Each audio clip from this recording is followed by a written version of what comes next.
Lords of the Fallen feels a little bit underdone. It's a hacky-slashy actioning RPG in the style of Infinity Blade, but it fails to reach the surprising heights of Chair's mobile classic. There are problems here, and a very steep price point that are likely to put a lot of people off. And you know what? That's fair enough, because the game underneath it all just isn't strong enough to recommend.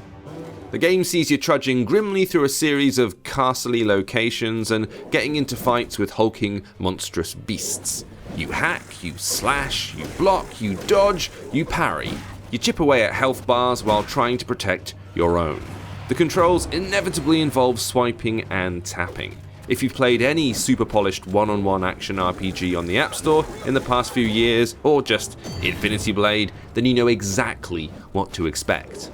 There are a few twists, like a move that knocks you down and forces you to roll out of the way of oncoming blows, and a combo system that's meant to make the action feel a bit livelier. But other than that, it's business as usual.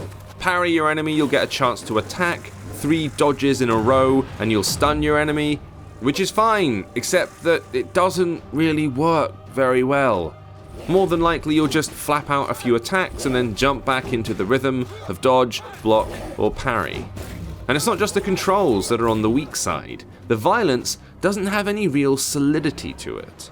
And that's hampered by the fact that the finishing moves rarely actually connect in the way they're supposed to.